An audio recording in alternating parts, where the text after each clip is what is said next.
Welcome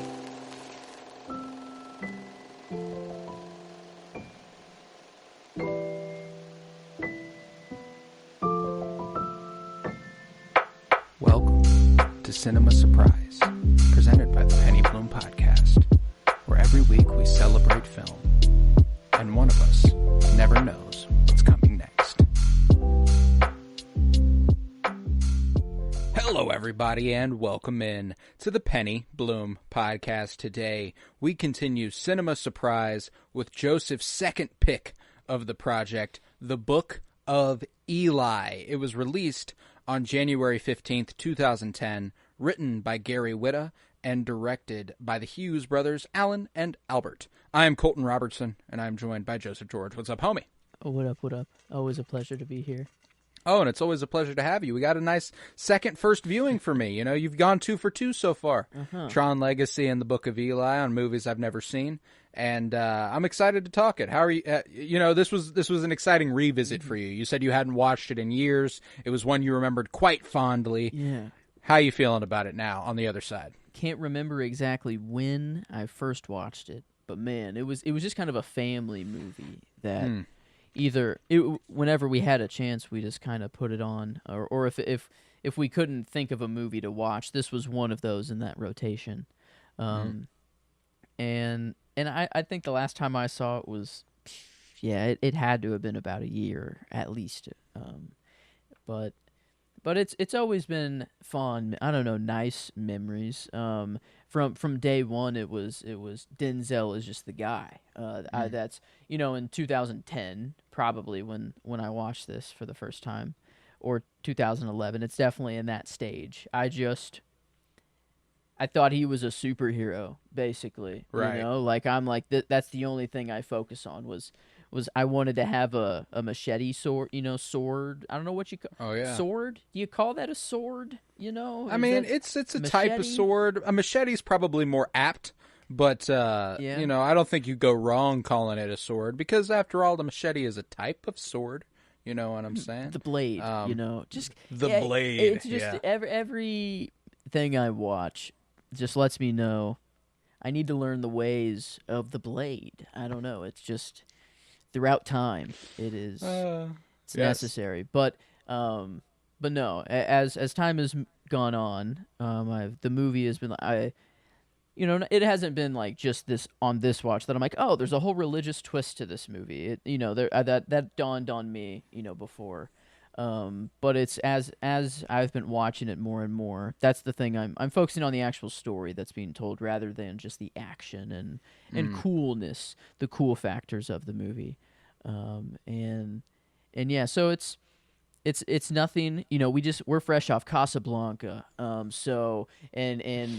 were just saying that's the movie, and I think we got just a good example of a movie here. We arrived at. We're there. It's just a movie. It's definitely a movie. I didn't like it as much as I liked Tron Legacy as a first viewing. I did enjoy Denzel Washington a great deal. I thought Gary Oldman had his moments. I enjoyed seeing Ray Stevenson popped up.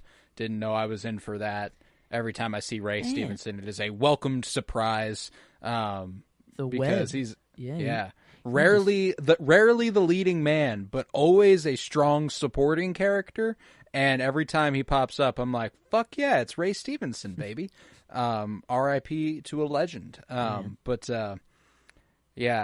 loved seeing Jennifer Beals, who I'd most recently seen in The Book of Boba Fett, as she's the fine-ass Twi'lek who runs the bar. That's right. Oh my god. Yeah, that was a fun one. I liked seeing her there. And Mila Kunis is the second in command here, essentially, in terms of second lead, and I grew up watching that 70s show, so there's that. In real life, like what her and her husband do in real life, like they seem like really good people, but acting, sometimes I think at least I don't know, at least they seem to be fighting like pedophilia and They have they fight a good fight through the thing. organization, and then Is that just a public thing? Maybe it could be, but like then like but- their homie, their best friend, Danny Masterson, is getting locked away for rape, and they're like, "Oh, he's a good guy, though. Don't worry." It's like, okay. Well, he raped people, so. Well, she's an actress in the movie. She is. That's she definitely is, the and truth. that's another lesson is that there is the actor and there's an actor.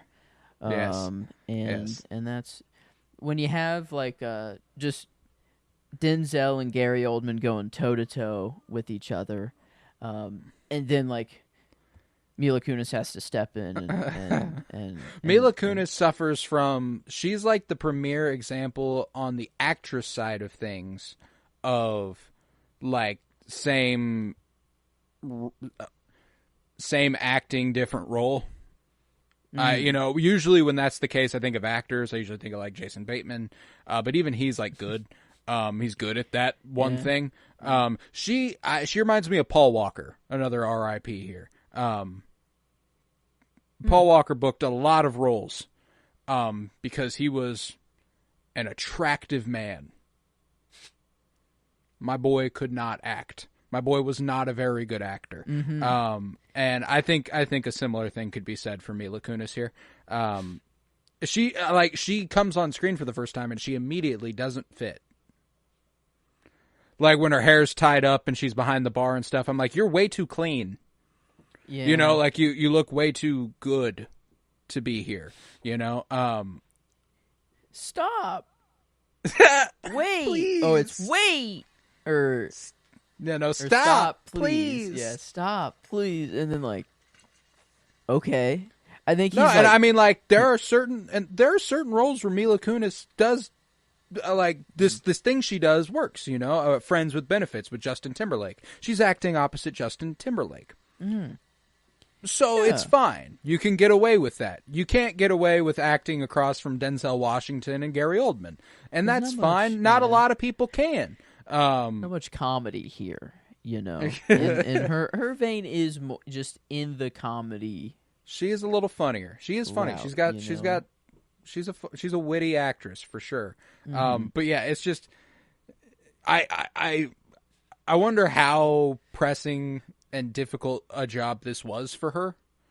Just like pressure wise, like knowing you're going toe to toe with Denzel fucking Washington for most of your scenes can't be like exciting. I mean, like it'll be exciting because I'm acting with Denzel Washington, but it's got to be like, oh God, I'm not Denzel Washington. They lead it on to believe like they were gonna make another movie.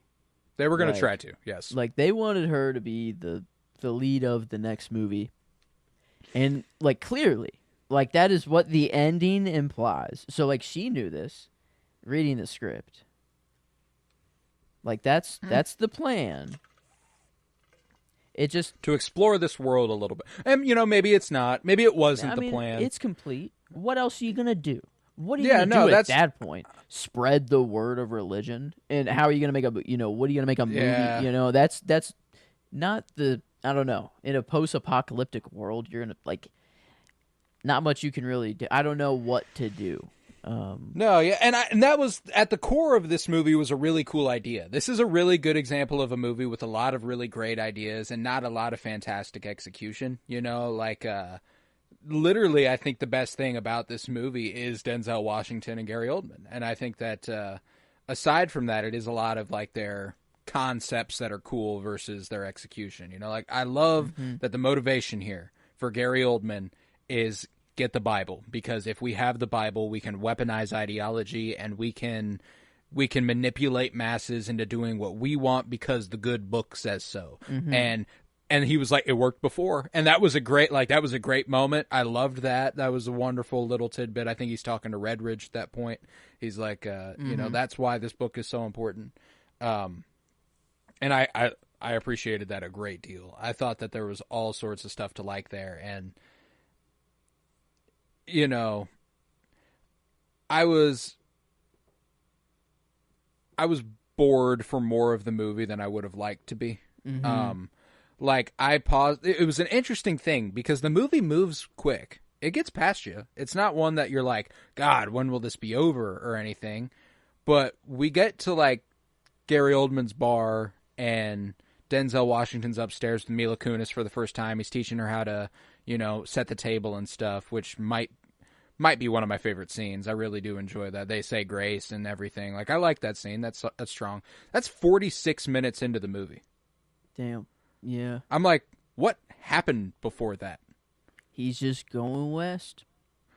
And so, like, that's the thing, is that, like, Yep. I'm like, I'm not like, it's such a bizarre thing because I wasn't like, Jesus, we took so long to get here or anything. Like, no, it was quick. It moved fast. But I was legit sitting there when I paused it at 45 minutes in going, what the fuck happened before we even got here? Like, he beats a couple asses. He doesn't beat a couple asses, and then he beats a few more asses, and then it's like that. And so, Yeah. no, like, the action stuff was cool. Denzel Washington is a fantastic action performer. He actually did all his stunts for the hand-to-hand combat scenes, which is really, really cool. Man. Which is interesting considering the visual language of the movie didn't require him to do so. Felt like a lot of it was shrouded in shadow and darkness and silhouetted and stuff. Say, when he stepped back into the tunnel and it was like all shadow, that's still him in there. Like, still Denzel, according to what I read.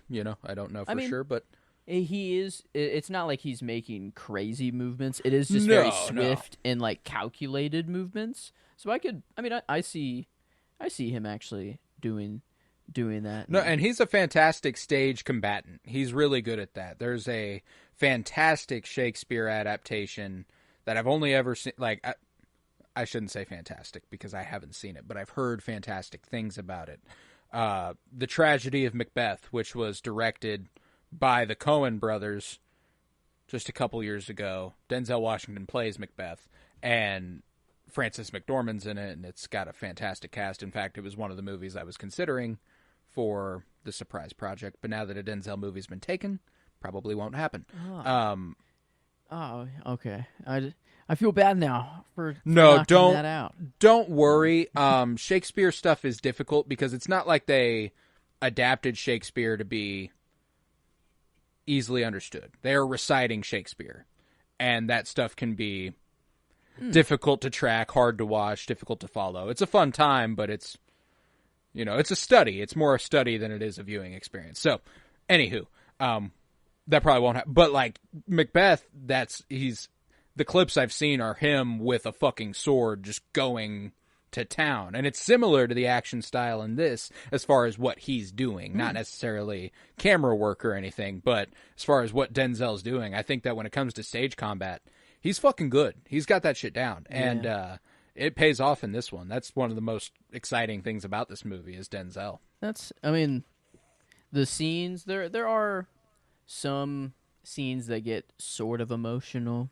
And it really isn't like, I think it is more of just what is going on, the bigger idea of what's going on. That is getting like, and I think that is I'm understanding my movie watching and just my brain a little bit more. I think I take out what is like just the themes of a movie. What I remember of this movie is like guy want Bible to spread in bad way to take control. Like I just take the absolutely necessary kind of details out of a movie, and then I'm like, ooh, if that's a cool concept or an idea, then I kind of self-glorify the movie itself, sort of thing. At least you had at one point. Yes. You mean, yes. Yes, and now that I'm just kind of, I have looked at just many movies under a critical eye, I can see that this is, it's nowhere near as made, it's not a great movie, it's an average movie. This is just an average movie, and that's just kind of what it is. And it's one of those ones that, I mean, I hate to undersell any creative, that's never fun. But the story and the bones of it are strong. I think that with a better writer, I appreciate some of Gary Whitta's work. He did the story for Rogue One, which is another good example of, taking a good story and writing something good from it, you know, because he didn't write the screenplay for that one. He wrote the screenplay for this one. Okay. You know, Always... he wrote a few episodes of Rebels, like 3 episodes of Rebels or something like that. So like it was one of those things where like Star Wars work, I've liked his work before. He actually wrote one of my favorite episodes of Rebels. So it was an interesting, and then direction wise, this could have been a lot more interesting. It was one of those to change. Like what do you like? What to add something to the story, you know, or is it just to make certain characters stronger to get? I really think it's just refining some of the character work. I think that it lays the bones before you really bear. And the conflict, there's a difficulty here because they are telling a pretty biblical story. And biblical stories are typically very simple. Because they are to be told and passed down, and you know, the moral's really simple. It kind of hit me this time. The title, like this would be maybe the last, like they would add the Book of Eli to the end of the Bible at the end. He marched, you know, because faith told him to, and Gary Oldman would be seen as the devil shooting him, but he was resurrected, you know, and you know, So it has all these biblical type feels to it, and that's fine. It's just that those stories are never character-wise that well fleshed out because they don't need to be. It is more about morals. Yeah. It is more about and in that regard, I think this movie does a good job. I think that, I mean, if this was a story in the Bible, it'd be a fucking good story in the Bible. You know what I'm saying? And that's cool. And it's just that when it gets adapted into, you know, film, it's it could have used a little more zest for me in terms of just, you know, and it is tough to decide what to change. I think that there is something there where, you know, like I said, 45 minutes into the movie is the first time I feel like something happens. Mm-hmm. You know, like we saw some cool stuff before that, but it was the first time I felt like something of note true occurred. Conflict. Yeah. Like the first, like, oh shit, like you have the book, like this is.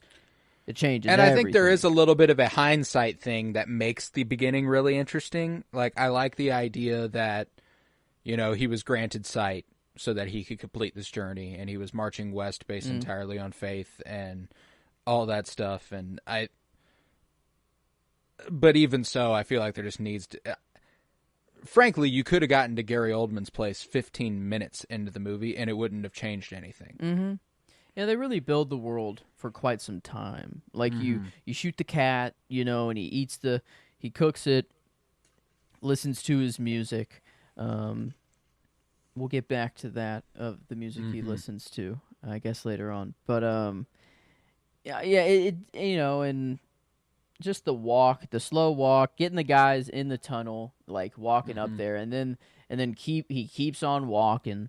Encounters people that he can't do anything about, and he says, stay on your path, stay on your path. You know, it's just very slow. And then you finally get to the town, and you don't even really get to the bar. He's like, nope, got to charge up my battery first, you know, and it's like, it's cool. It's like, okay, we meet the engineer. And they are doing some interesting world-building stuff, but I think this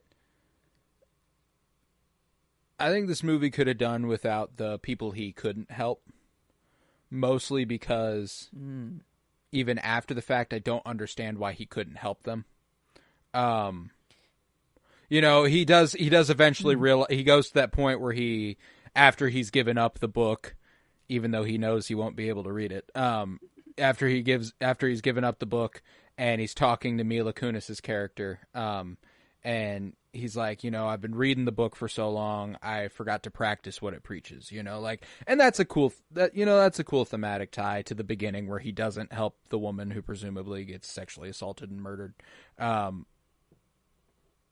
that's one of those things where, like, but it's a really, I think we could have done, he goes, you know, he kills the cat, he eats, he spends that time in his cabin, he faces down with those dudes in the tunnel. He arrives at the town. He arrives at the place. He goes for a drink of water. And that's like, then we're 20 minutes into the movie versus 45 minutes into the movie. Well, that bar sequence.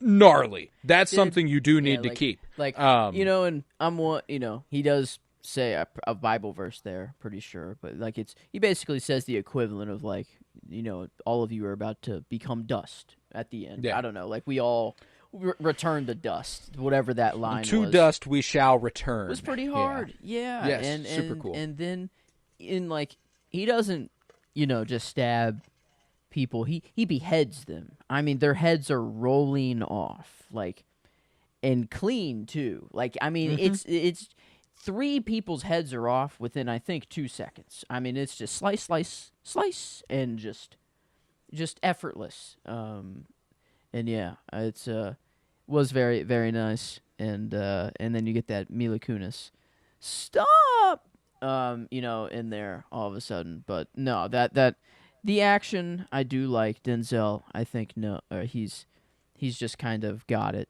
The dude, no matter how bad the writing, no matter how bad the movie is, if Denzel is in it and there is action at some point, he will just inherently make it good. Like, yeah. Like, he won't stand. I don't know. I feel like he just won't stand for something that's not like good action wise, because I've yet to see him in anything action that is not up to standard. Not strong. Yeah. I'd be willing to bet one of the interesting things that I hadn't considered, and it occurred to me last night when I was watching him walk. I don't have the verse memorized, so I had to look it up, but I thought of the path of the righteous man, as it is said by Samuel L. Jackson's character in Pulp Fiction.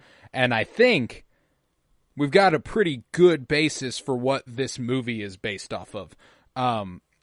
The path of the righteous man is beset on all sides by the inequities of the selfish and the tyranny of evil men. Gary Oldman being the evil men, Denzel being the righteous man who's beset on all sides by the smelly dudes in the streets and, Gary Oldman's people. And blessed is he who, in the name of charity and goodwill, getting the Bible West, shepherds the weak through the valley of darkness, Mila Kunis, for he is truly his brother's keeper and the finder of lost children. And I will strike down upon thee with great vengeance and furious anger those who attempt to poison and destroy my brothers, Gary Oldman's goons and such. And you will know my name is the Lord when I lay my vengeance upon thee. I was like, I feel like that's a pretty strong basis for what the idea of this movie might have come from. Mm-hmm. Yeah, because, I mean, I love the diss that is his wife.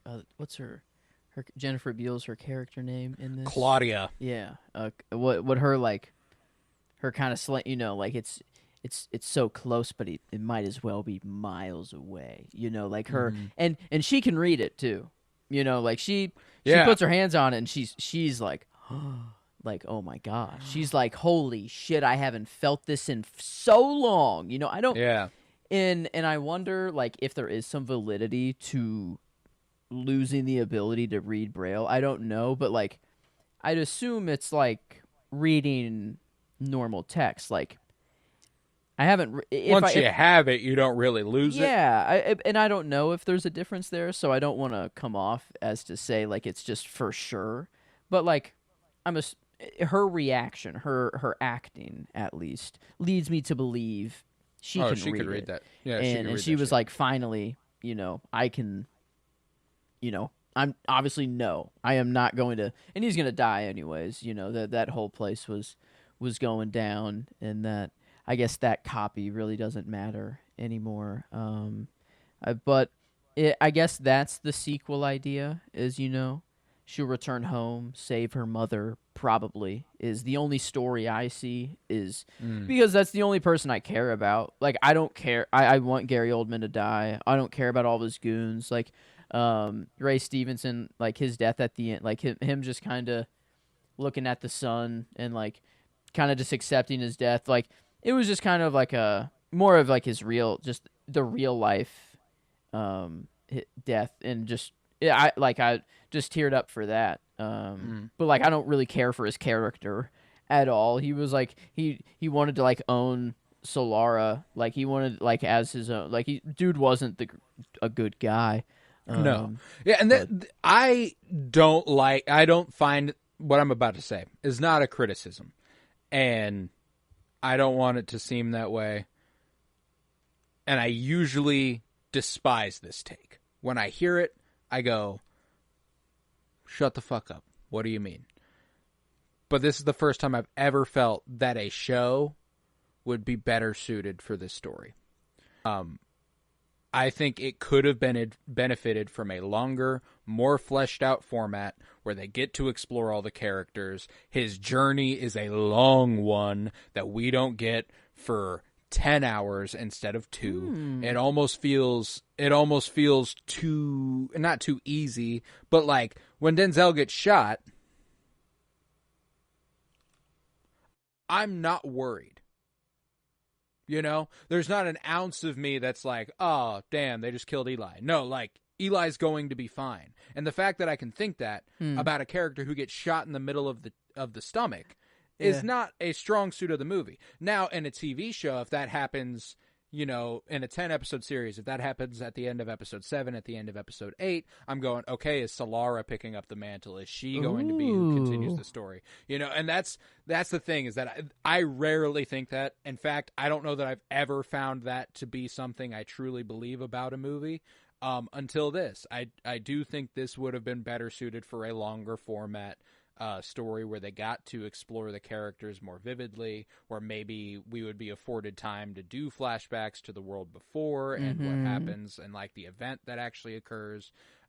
Yeah, just more character work. That would just make it better, and would be nice to have a lot more time. Like, it would be nice if we saw flashbacks into Denzel's life and certain things that reminded him of his past life, or I don't know, and maybe like even though that him and Gary Oldman are like enemies, maybe they had this conversation that reminded them of the old time, you know, like they called it like, we don't get many people from the old times, or like from before, I think. The before time. Yeah. And it'd be really cool if they could like reminisce or something. And and that's one of those things where like, I think that, you know, you just get an opportunity to flesh out like Ray Stevenson's character a little bit more. Like, that's one of those guys who, I mean, he should have been, they should have been able to do him justice in a movie. You know, that's the other thing, is that like the story they've set up, however, is also simple enough to accomplish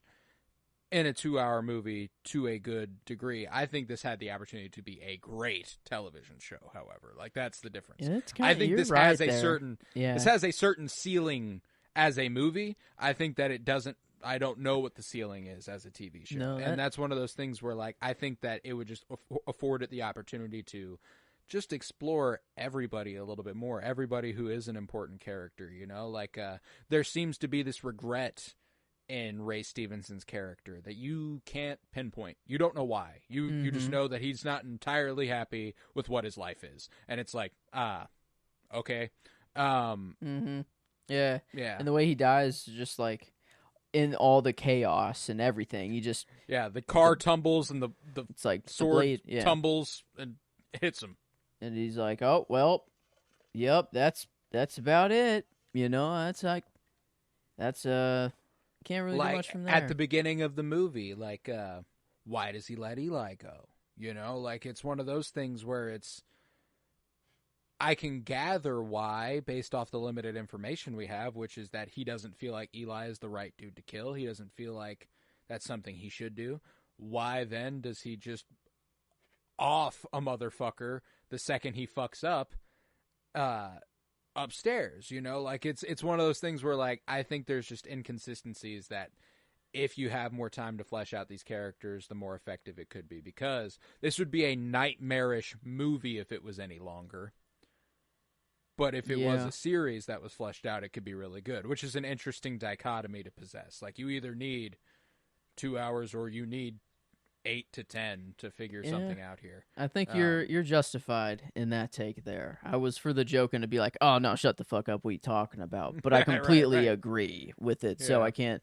I cannot. This would be a pretty cool show. If I had more time and more character work. That I think that and that's pretty much it. Because that is the basis of this movie. You know, like the moral and the idea of the story is very cool, but You got to have something to build upon that, and I feel like you get very limited, even with Eli, who is my favorite character of the movie. The path of the righteous man. He knows what he's doing. He faces adversity along the way, but it does not divert him from his path. That is his path. He does divert to go save Solara, but there's a part of you that's like, that was inevitable because he's the hero of the movie. He's going to go save Solara, It almost would have been, I would have been like, what the fuck? But it almost would have been more interesting if he decided not to go back and save Solara. And Solara figured out a way out of that situation on her own, Yeah, those are him locking her in the little water cave. I think that was the first. You're like, really, dude? You're like, I don't like she brought you to the secret. Gave literally all their leverage. That's literally that's all that they had. Locks her in there, and she calls him out. You liar, you fucking dick. You suck, and he's like, well, yeah, you're kind of right, actually, but I'm on my mission, and it's more important, and it's like, okay, but he seems to know, that it mentioned her though, because like in all the chaos of the house, he tells Dumbledore and the cannibal eaters, those nice little old people, he tells them, we'll get out of this, we'll be okay. And then Dumbledore asks, like, what about us? And he goes, well, sorry, he didn't say anything about you. So sounds like she was in the plan. She has divine purpose. And when that happened, I don't know, when he knew of that, if it was from the beginning or not, but I do love like my family. We've just always been like, is he blind throughout, throughout or whatever. And it used to be so black and white. It's like he either had to be blind the whole movie or he had to be not. He can either see or he can't.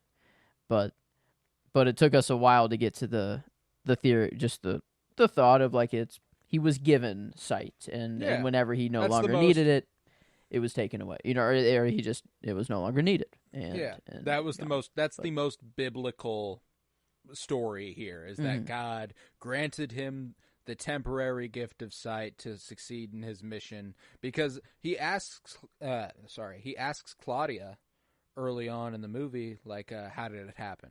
Was it the solar flare? Was it this? And she's like, actually, I was born this way. And he's like, oh, okay. So there is like people who existed prior to the event. A lot of them went blind. That seems to be the fucking thing here. A lot of them can't see anymore, because he's like, how did it happen? Was it the Thing?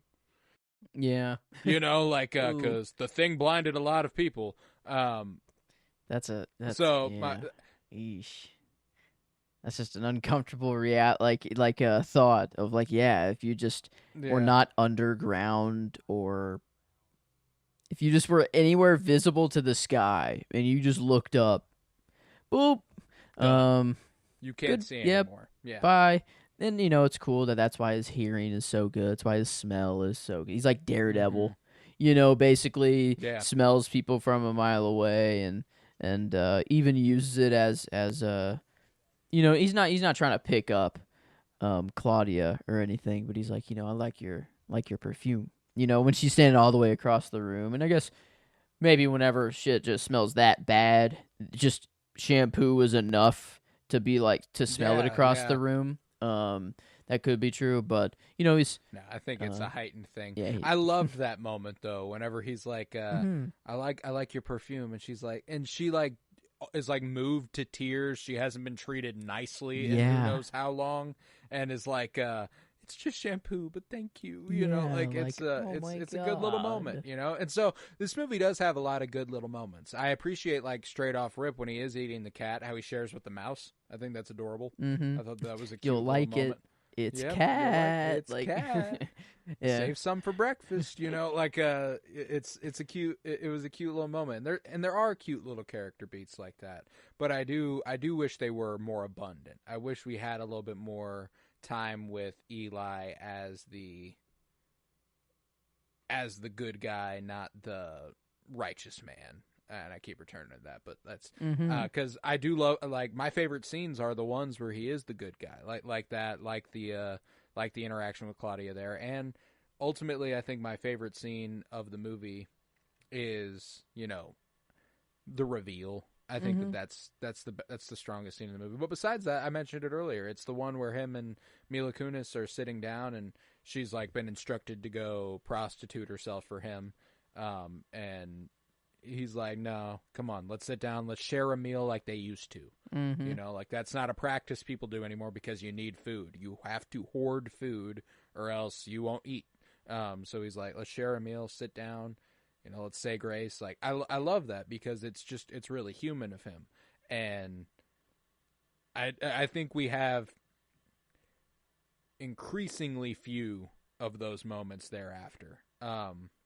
It is just kind of Like, bang, bang, bang after one that. of my favorite fucking moments in the movie too was, and it's not the whole scene, but it's just like the culmination of the scene where they realize they're cannibals, and they're like, you want some meat? You want to eat? And they're like, nope, that's okay. And he like grabs the gun and he's like, nope, go ahead and put that down. Yeah. Okay, we're gonna go. I'm sure. Bye. And yeah. They're like, And he's like being super nice tonally while he's like holding a gun at them, and just the contrast of that, and him being like, all right, Slara, let's go. Come on. Hey, sorry guys, thanks for the tea. Bye-bye.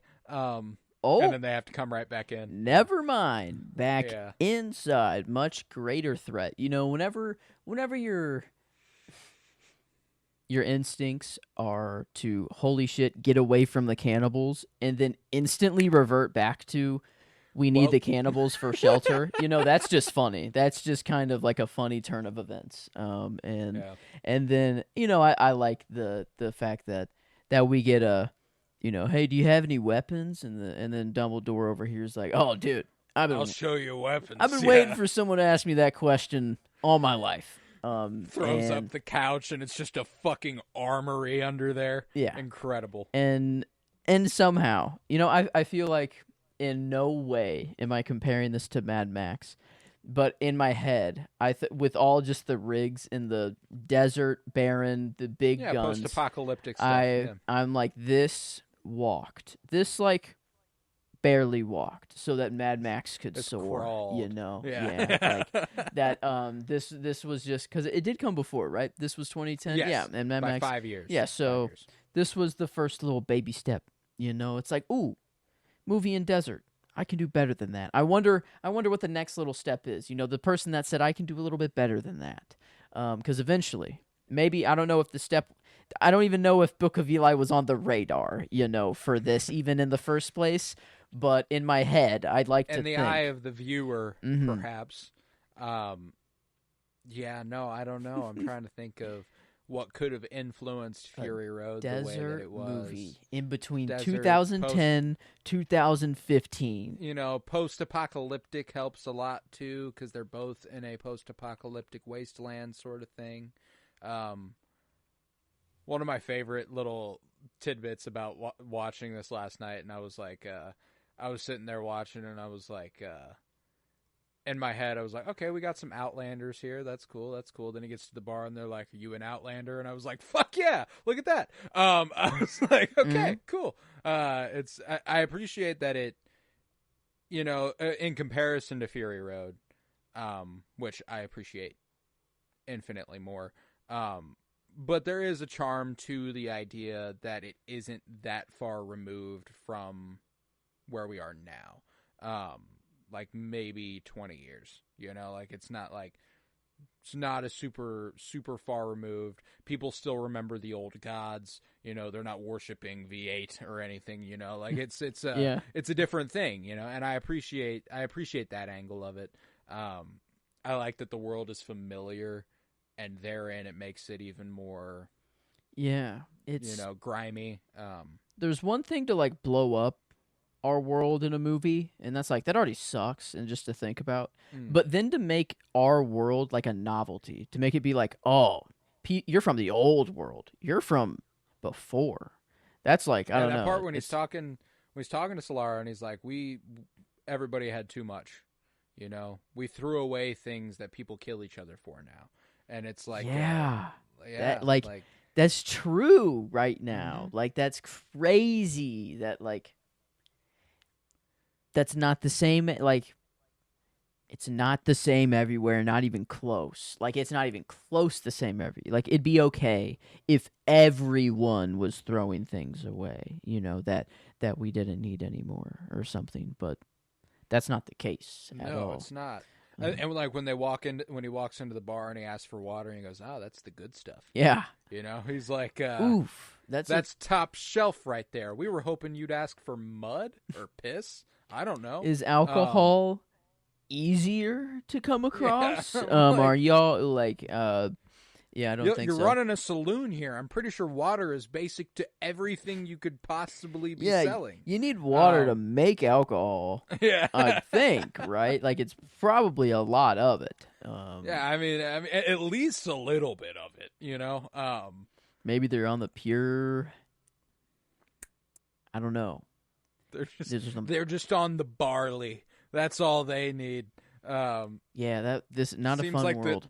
But it doesn't seem like you can grow shit out here. I'm like, what the fuck would they do in running a saloon? What are they eating? Yeah, what are they? How do they function? People. That's why. Probably. Well, it's fascinating that. Well, and that's one of those things that I appreciated when Denzel showed up. They were like, "You're not from around here." Yeah. And he's like, "Yeah, clearly, you know, like, duh." But yeah, and like he shows his hands, they're not shaking, and they're like, "Okay, so you don't eat people, cool." Good check. You know, good thing to cross off the list. I think in that world. And a product placement that just hit me. We you know it's there's a lot of product placement here. And which is hilarious. And it's not an iPod. It's clear. You know, it's like four buttons or I don't know. But like the Beats headphones was good. And the Motorola speaker when he holds it up to his mouth and just like perfectly on the side, Motorola. I was like, that is good. His backpack is Oakley, and I think Oakley, like it just for some reason it made this backpack seem like if I wanted to go on a Messiah journey, like a God level journey, I needed this backpack. Oakley. Like Oakley, that was the vision of Oakley in my head, and then they just made like sunglasses, and like that's their main, that's like their main bag. So it's like, he's probably rocking Oakleys. They probably are. Oakleys. I didn't think about that. Yeah, his glasses are probably okay. Yeah, no, I mean like that's one thing I will say for this movie is that I remember when it came out. Like the marketing campaign for it was poignant because I can remember a lot of it. I can remember stuff. It's like the Book of Eli coming January 2010. You know, like this summer. Yeah. Watch Eli walk west on the journey for an hour and 30 minutes straight. Yeah. Yeah. And that's like hour 58. Oh, okay. Yeah, no, it's almost 2 hours. That's why I'm like, that first 45 minutes could have been 20 minutes shorter. Yeah. And there's no doubt about it. But no, I do like when he shows up to the bar though, and he slams that dude's head on the counter, and then he like slowly dies. I think. Passes out, dies. Pretty sure he dies. I'm pretty sure he just slowly dies there. Like he hits his head so hard that he's like. He's internally bleeding or something, maybe, I'm going to die. Yeah, like his brain's bleeding. Oh shit! Or something. Like, yep, there I go. Yep. And he knew, he started to walk out, and no, the people weren't going to let that happen. I think that's probably my scene. Overall, it's strong. It's just that is enough to build the world. Enough there, get to the town, charge it up. Have to go over there because it's the biker guy. That's done. You yell stop, boom. Like I don't know. There's not much. Just do that early. do that way earlier and grab the attention more. And then I don't know. The rest of the movie is the rest of the things that happen after that are good. It's just you got to get there. So I think that is probably my scene. But yeah, I mean, character and performance wise is just. I mean, there's no real debate Denzel here. It's just and that's why I picked the movie in the first place. Was for Denzel. Now that I think about it, man, it sucks that this is the Denzel movie that I pick. Because he has many more. I know that he has greater movies out there than this, but at least he's the shining element of this, and that's for sure. Oh yeah, no, so. It's he's definitely good. Damn, I'm looking through some of the trivia. Denzel Washington shed 50 pounds in preparation for the role. Got his ass into shape. Okay. I was looking at that one, your favorite scene. The speech he gives is taken from Genesis 3:17 through 19, where God expels Adam and Eve from the Garden of Eden, which is an interesting little tidbit. Okay. Little forbidden fruit action. These people have been partaking in the wrong things. Slice their heads off. Okay. Justified? I don't know. But cool action sequence nonetheless. Yeah, all right. In Arabic, Hebrew, and Aramaic, Eli can be a variant on the name of God. The suffix I indicates first-person singular possession, i.e., my El, or my God, Eli. That's kind of cool. Yeah. That might be like, if I ever have a son, that's like in the rotation now, just because like, that's just kind of sick. You can wrap your name around to me, God. Yeah. Damn. Eli. It's pretty dope. That's pretty dope. Okay. Yeah. Okay, the screenplay for this movie was featured on the 2007 Blacklist, a list of the, quote, most liked unmade scripts of the year. So it was written a few years prior to it actually being adapted. Just kind of being shopped around. This is interesting. There's some, like, I was looking for something a little more specific here, but it is interesting. Yeah, I don't know. One trivia about is just a shot in the movie. The moment that Eli is shot, a bolt of lightning is seen in the background, and yeah, it made for a pretty cool shot. It was one of my potentials, but I'll actually go with whenever they're in the nuclear silo, and it's kind of it's just him and Solara in the nuclear silo. He stands up. And he's like perfectly in the crack of the like silo, and Solara's like sitting down by the fire. There's a campfire in there, and it just looked really cool. There was some leaves like overgrowing a little bit. I mean, I think that maybe there's not leaves actually, but it seemed like that was the only sort of any sort of life that was in the movie, and so that's why I don't know. I kind of liked it.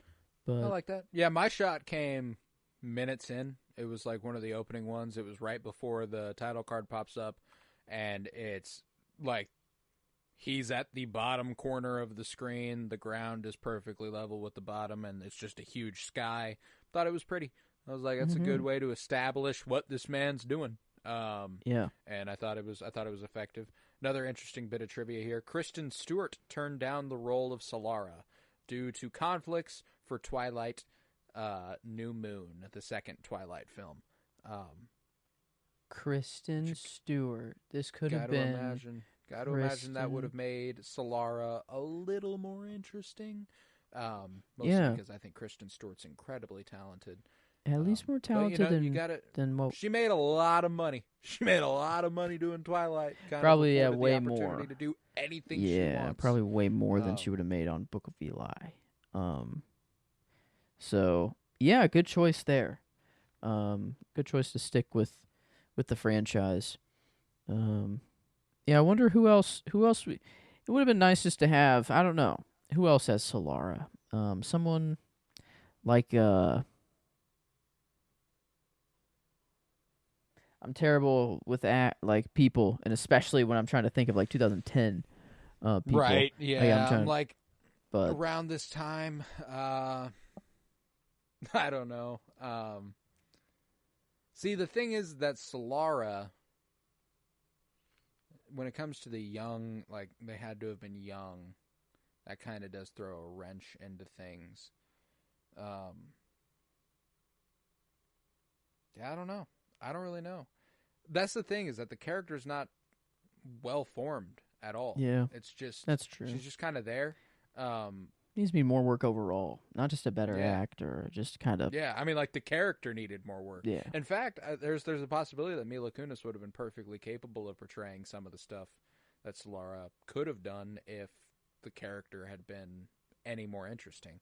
And that's the thing, is that like ultimately all the characters end up being pretty one-dimensional, which in a biblical story makes sense, but like Yeah. could have We're in a used movie, little though. more fleshing out. Yeah, exactly. we're in a movie. Exactly. So, But yeah, so I ultimately come away again happy that I've seen it. You know, happy that I've now watched it. It'll be interesting to see how it does on the rating side of things. Are we about there, you think? mm-hmm. Yeah, I'm there. I've gotten through everything. I guess I don't know other if I than said line. my line. Yeah, other than lines, I think were the only thing. Gotcha. But yeah. My favorite line was definitely it was during the conversation between Carnegie and him and Eli early on, where he says, "As old as we are, me and you, we are the future," which ends up being the case. It does end up being the case for Denzel. He ends up, blazing a trail and writing the new Bible essentially, which is very cool. Very cool. Writing the old Bible, but he is, without it, there was never a Bible. They say like we couldn't find one. So it was a cool little detail that I appreciated. yeah, glad. Just an overall happy ending there. It's like it filled the bookshelf. You got every other book there too, and it's like at least it. I don't know, just a very very happy Eli. It felt like he just died of old age, but like it more feels that like it's just once this was done, his task was over, and like it was just like he wasn't even. I don't know. He was like supposed to die when he got shot. I don't know. The dude was, but just holding on until he was invited to the kingdom of heaven at the end. Yeah, and so, and I like the antithesis, Gary Oldman. Just going to town. I don't know. Usually I knew him as just Commissioner Gordon. A good guy, but it's interesting seeing him as this kind of just evil archetype. And he's a talented actor, man. He's been in a lot of good stuff. I liked him in Basquiat. He was really good in Basquiat. He was really good in, funny enough, War of the Planet of the, or not War of the Planet of the Apes, Dawn of the Planet of the Apes. Okay, the second one, not Rise but Dawn. I need to get to those. Man, yeah, I need. He's good in Dawn of the Planet of the Apes. Yeah, I like Gary Oldman. I mean, he's great as Harry Truman in Oppenheimer. Yeah. Okay. True. Brief scene, but he is there. He liked. He liked to call all that for him. Sure, go ahead, man. Claim it if you want. Just that's a weird thing. Go for it, brother. Weird thing to claim, brother. But yeah. Independence proud, baby. But yeah, I think. I guess my line. I didn't. I went for much more of a funny one, or much more of just a Denzel action line. It's whenever he walks past the tunnel and the girl's acting like she needs help to get people, I guess, good people that want to help, just to then mug them and I don't know, like probably kill them. I don't know. I'm assuming that's the assumption. Take everything, but Denzel's he's too smart. He says, the good thing about no soap. So you can smell hijackers from a mile off, and that's, I don't know. They all come out and they're like, "Holy shit!" They're like, "Wait, what the fuck?" They even kind of mention it. They're like, "Wait, what the hell? You can look smell at this us?" guy. Yeah, he could smell us 30 feet away. But whatever. Yeah. We're still gonna come up and do our stuff. But yeah. You put that hand on me again, you won't get it back. I was like, okay. That was, channeling some Frank Thomas, channeling some. Is that the character or Frank Lucas? Frank Lucas. There it is. Yeah. That okay. That didn't sound right. Am I melding Frank two? Thomas is a yeah. Well, Frank Thomas was a baseball player for a very long time. Okay. Very talented baseball player. Hit tanks, Frank Thomas. Not But his American gangster. gangster or I mean his one with Training Day. Ethan Hawke, Training Day? Yeah, what's his character name there? Alonzo. Okay, yeah. So not. Okay. Never mind. But he's yeah, a little bit of Frank Lucas is what I was going for, definitely. No, but, and that line delivery, like it's nice to see like having John David Washington in the game now and kind of watching him do stuff. It reminded me of like I ordered my hot sauce an hour ago. Like right before he goes and beats their asses. Like delivering like that badass line before beating ass. Like it's cool. I like that we have these two in the game now, and I like one of my favorite nepo babies there, John David Washington. But I feel like good. This is a nepo baby I can get behind. If it's just acting, I don't know. I guess like the money and the fame and all that's still there, and all the problems I don't know could come along with it. But I don't know, as acting, they're both seems good. Like a talented gentleman. Yeah. They're both good. So he's got big shoes to fill. He does. But he does. But yeah, then I'll do the plugs. But after the plugs, we're gonna rate this movie on a scale of 1 to 10. It'll be a fun one. We'll see where this lands. We are going to do our album of the week. Me and Joe both presenting an album of the week, and I'm very excited. Mm-hmm. And I will announce what next week's cinema surprise is. And I'm very excited for that. I had a tough we'll get to it. But if you would, head to patreon.com/PennyBloomPod, where you'll find over 100 hours of exclusive content, all sorts of book reviews, comic book reviews, movie reviews, and early access content. For $1.50 a month, you can support this podcast financially, which is huge because it costs me money and I don't make any off of it unless it's over there. Head to Twitter, follow @PennyBloomPod, follow on Instagram and TikTok @PennyBloomPodcast. You can watch on YouTube now. Just look up Penny Bloom Podcast. We're there. You can see our beautiful faces. We like seeing, you can see us. It makes you feel like we can see you. There's a little bit of a more personal connection there than just the voices. I know that whenever I rarely watch podcasts. So whenever I finally saw the faces of the people I listen to, it's funny because you usually, I don't know about you, but if I don't know the face, I assign the voice to a familiar face, and I don't know. So it's interesting, and it's always fun finding out what the people you listen to look like. So if you just listen, you can watch on YouTube. Look us up on Penny Bloom Podcast, and we're there. But yeah, remember to leave a 5-star rate and review and download wherever you might be listening. Go ahead and show this episode or show the show to one person, just one guy. Or one gal, or one them. Anybody's cool. But all are welcome here. How are we feeling? 1 to 10. What rating did your gut take you to on the enjoyment wise? I just kind of said it's around a 7 because that's when stuff gets good. And the reason I'm up to 7, if I would say it's good, is because I just have a lot of attachment to it. There is history with this movie. And Denzel is just one of my faves. There's other things. This watch that I had was definitely the most bored that I have been. That's for sure. Like I was bored. I never want to pull out my phone during a movie, but I almost wanted to like do my laundry while the movie was going on. So like, that's you remember when I sent you the graphic that I made for the episode? I made it during the first 45 minutes of this movie at some point. So I don't really know if I can really claim like a 7 and say that it's like almost good. And my ceiling was 6. I'm like, because I do think there are a lot of movies I would not watch before this, do we have something in that range? Was an Avatar? Okay, no. I was going to say Chappie. They're way lower. They're way lower. They're down. They're down. 6.5 for Last Night in Soho.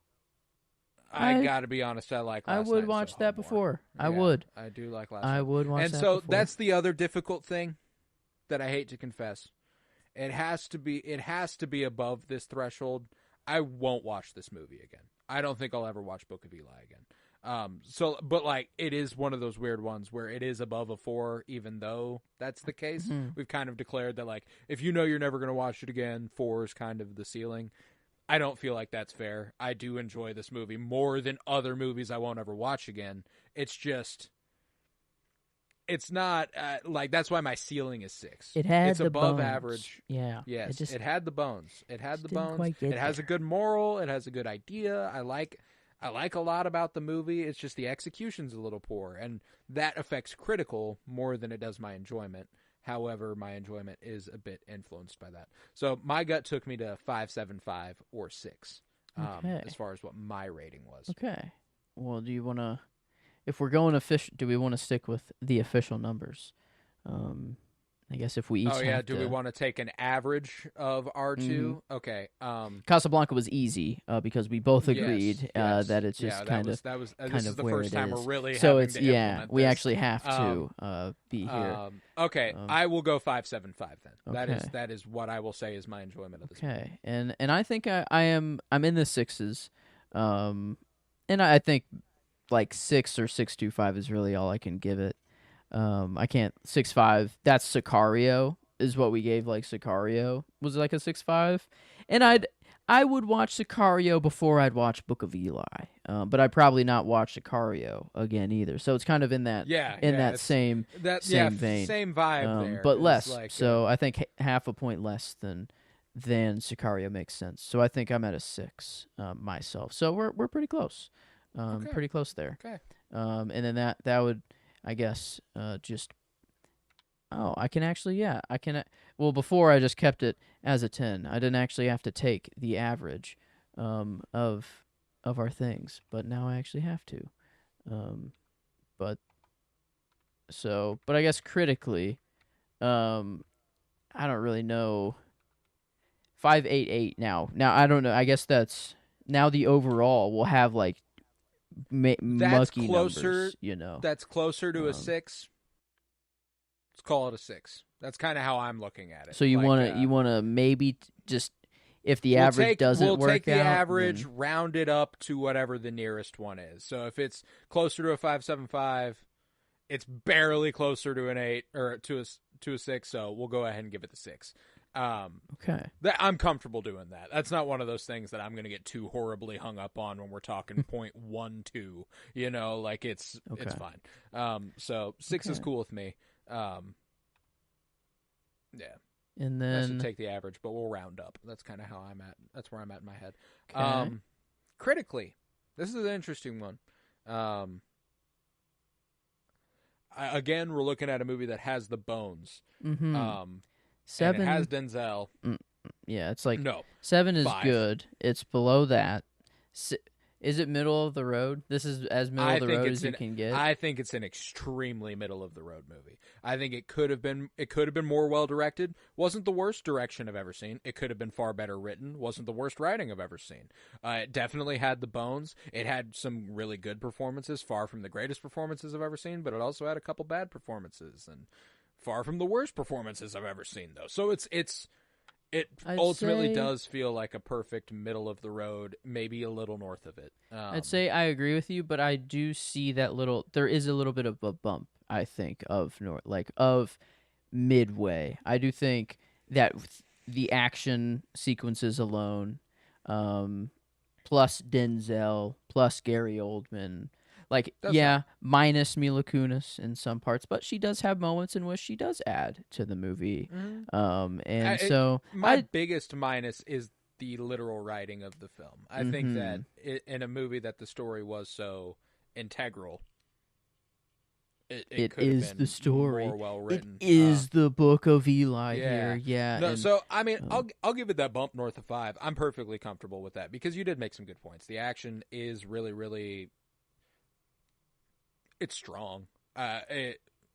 Man, visually, you're right. This was like dull. Like there's like nothing really, or like I don't know if there's a visual the compliment I can really give. Like, I mean, I'll give it something. It's very stylized. I like the vibe that they've set up. I like the post-apocalyptic, and I'll clarify. grainy. I don't particularly like that vibe, but it is a vibe. And if you can capture a visual language and you can commit to a visual language, I think it's a plus ultimately. It might not be for me, but it probably is for someone. At least it's not bland. It is going for something, and that I can respect. So, 5.5, 5.75. I can be convinced there. I went 5.5. That's just kind of like it's not much more than middle of the road because I mean the story and writing of a movie that has to be the most important part at the end of the day, and performances and stuff can only elevate it so much. And I think once you start getting up in the sixes and stuff, that's when we're talking things are starting to be good. But I don't know. 5.5 just seems like it's that perfect middle ground. I can agree with that. I'll go 5.5 as well. Then. Okay, then that's easy. No averages needed there. Your personal ranking would be a 55.8. Mine is a 56.7. So I mean we're like a percent off. 55, 56. But the overall with a 6 and a 5.5 is going to be a 56.7 percent. Okay. So 56. So yeah, little 57%. 57 for Book of Eli. Not bad. Not bad at all. So what did the good not old, great, but not bad. Good old IMDb 6.8 on IMDb out of 10. We are harsher than IMDb. Even Letterboxd I think gives this a 3.2, which if you put that out of 10 is a 6.4. I think I gave this a 3. I gave it a 3 as well. 3.5. Yeah, that's getting tough. That's I don't know, but the 3. That's why the 5-star scale is a little different than the 10-point scale. There's just something that feels wrong at a certain point. Like, I rarely give movies a 2-star because I'm like, 2 stars? That's fucking awful. But I'll give something a 4 out of 10 and be like, it wasn't terrible. It wasn't great. 2 out of 5 feels wrong, but it's actually kind of close to the rating we gave, like a 5 out of 10, which just feels, I don't know, exactly. like bad, but okay. No, yeah, 56. I'm with you. 57%. Definitely. That's not bad. We came in a little hot, it was a visual and an auditorial masterpiece. I feel like with Tron or maybe not masterpiece, but and then we got the masterpiece with Casablanca, and then now we return to form. We got the clean slate. This is the palate cleanser. I feel like after Casablanca, and now anything will be good, I feel like. Yeah. Let's do the albums of the week because both of our albums of the week do tie directly to the movie. It feels relevant, and then I will announce what our movie next week will be. Okay. So you go ahead, take it away. What was your album of the week? Okay. Well, when Eli kills that cat and he pops down his iPod and he puts his beats in, he picks a song. He chooses Let's Stay Together by Al Green. And that is the name of the album as well from 1972 that I'll go with. And crazy enough, whenever I was staying over my sister's house, the vinyl collection I listened to, this was one that I pulled out on random to listen to. I just remember this cover. Like I would set it the album on display as well, so I would be able to see the album whenever it was being played full too. Experience. This was one that I remember, and there was part of me also. We texted off recording about how, like, if this is if you've seen a picture of Al Green, this is probably the picture you've seen, and that felt right. But when I was at my sister's house, that felt right. So like I felt like I've seen him in this album before I even listened to it, and then now that Eli, it's like picked this it, and the greatest hits, those pictures are the most notable Al Green picks. But great album, dude. Great album. I don't know, one that I can't really pull out any particular song that I like. It is one that I just put on and let play. It's a fantastic album. I listened to it today as well. The standout for me was How Can You Mend a Broken Heart. God damn, is that a good song? How Can You Mend a Broken Heart? What Is This Feeling? That's a really good one. I mean, Al Green's got a couple good ones. I ended up listening to I'm Still in Love with You as well, which is another impeccably good album with Oh Pretty Woman. Oh, pretty woman, walking down the street, pretty woman. Oh, yeah. Like, you've certainly heard that one. So, like, yeah, it's a fantastic artist, fantastic soul singer, and love some Al Green. So, good choice there. I'm going with one that Eli does mention by name in this one. It's Johnny Cash at Folsom Prison. A live album recording that took place at Folsom Prison in California. It was something that Johnny Cash was really passionate about. He really wanted to do it. He was kind of in a lull in his career, and he'd gone and seen a movie at Folsom Prison. Like, there was some sort of screening for a film there, so he watched it. It inspired him to write a song, which you have heard, called Folsom Prison Blues, which it made him imagine what life would be like in those walls. I hear the train a-comin', I see it round the bend, and I ain't seen the sunshine since I don't know when. I shot a man in Reno just to watch him die. That Johnny Cash song, that's the first song. And so he performed and recorded this entire album live at the prison with the inmates there to listen. And it's really fucking cool. It's really cool. You hear him interact with the crowd. You hear them respond. You hear, like, in between songs, whenever they're like, prisoner 11876, if you could head to the, head, like, it's wow. Operational hours. We're out of prison, and he's recording there, putting on a concert for him. And it's such a good album too, man. And obviously I pointed to Folsom Prison Blues because that's the one most people will know. But the song that is referenced directly in this movie is actually Greystone Chapel, which is the final song on the album. But I think if I had to pick a favorite, aside from Folsom Prison Blues, I would go with either Dark as the Dungeon, which is utterly incredible, or The Long Black Veil, which is an extremely moving song. He even has a song on here that was written by an inmate at Folsom Prison that he decided to perform for the prisoners. And it's about how an inmate, his cellmate was getting out, and he wrote about it like he's going to miss him like a brother. And when he gets home, tell everybody that he misses them and that he loves them, but that he's never going to see them again. He's never getting out. So, like, it's a heavy album at points, but goddamn could Johnny Cash perform. He was so fucking talented. And one of those ones that I semi grew up on some Johnny Cash. My dad loves Johnny Cash.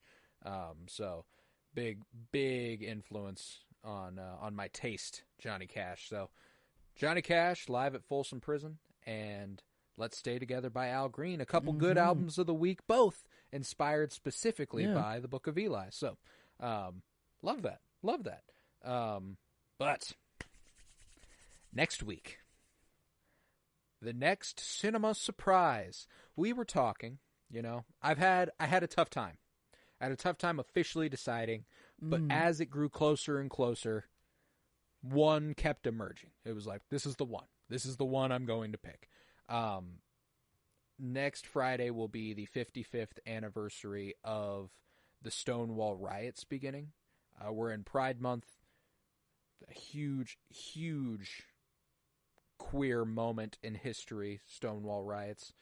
Felt right to go with some queer cinema. We were recently talking about how you needed to get more 20s movies under your belt. Before we get to the end of the year and we do the halftime heat check on the 20s, we're going to do a top 50 movies of the 2020s at the end of the year. So I might utilize this project to throw some more at you. Casablanca it's one of my favorites of all time. You hadn't seen it. Let's do this.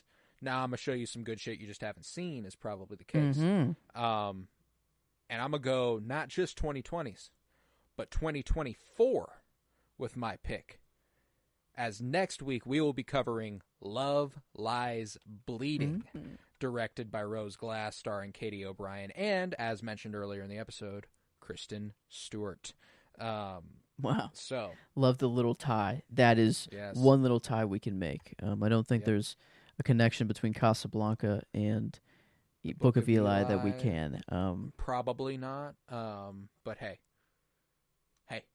there was no connection I could make between Tron and Casablanca. That's true. Um, But okay. Love Lies But no, Bleeding. yeah, Love Lies Um, Bleeding will be our next one. It's I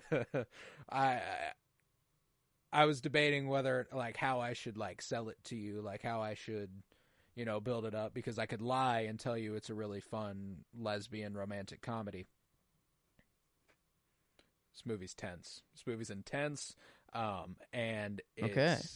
it's fucking good though. Intense in a really like fun fucking way. Like it's more thriller than it is drama, which is good ultimately, I would say. So yep, next Friday we are covering Love Lies Bleeding here on the Penny Bloom podcast. So come on back for that. We will be happy to have you. With that, I was Colton Robertson. I was joined by Joseph George. Thank you very much, homie. Oh, thank you for having me. It's always a pleasure to be here. Oh, and it is always a pleasure to have you. Remember, peace, love, and bloom.